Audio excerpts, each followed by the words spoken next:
আবু হুরায়রা রাদিয়াল্লাহু তাআলা আনহু বলেন, রাসূল সাল্লাল্লাহু আলাইহি সাল্লাম বলেছেন, ইজতানিবুস সাবাল মুবিকাত, পৃথিবীর মানুষ তোমরা 7টা ধ্বংসাত্মক জিনিস থেকে বেঁচে থাকো যার ফলাফল জাহান্নাম।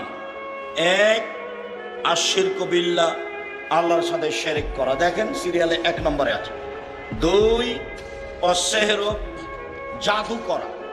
জাদু কিন্তু শিরক, জাদু করাও শিরক, জাদু দেখাও শিরক, ওটা হলো ভেলকি।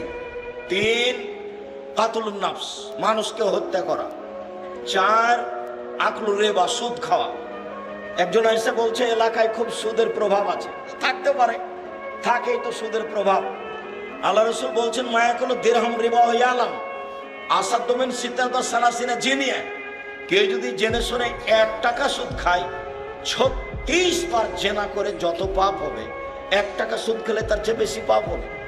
ভিক্ষা করে খাওয়া ভালো, ভিক্ষা করে খেলে দুনিয়াবি সম্মান হবে না, কিন্তু ভিক্ষা করাতে পরকাল হারাবে না।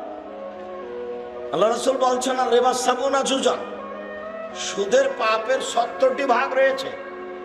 ছোট ভাগ হলো মার সাথে জেনা করলে যেমন পাপ হয়, তাহলে মার সাথে জেনা করা কি স্বাভাবিক পাপ? এটা হলো সুদের ছোট পাপ। উঠার সময়তে এইভাবে কান ধরতে হবে এ কথা নয়। তো সামাজিক মজবুতের জন্য কান ধরে বলবেন, জিন্দেগিতে আর কোনোদিন সুদ নিব না, ব্যাংকের লেনদেন বন্ধ করলাম, ডিপিএস বন্ধ করলাম, আপনার ওই কিস্তি তোলা বন্ধ করলাম, প্রয়োজনে ভিক্ষা করে খাবো। ভিক্ষা করে খাবো কেন? দিন মজুরি করে খাবো, মানুষের বাড়িতে কাজ করে খাবো। শিরকের পরিণাম নিঃস্ব, সুদের পরিণাম নিঃস্ব। সুদ খেলে আপনি নয়, আপনার ছেলে নয়, আপনার নাতি ভিক্ষুক হবেই, ওকে হতে হবে।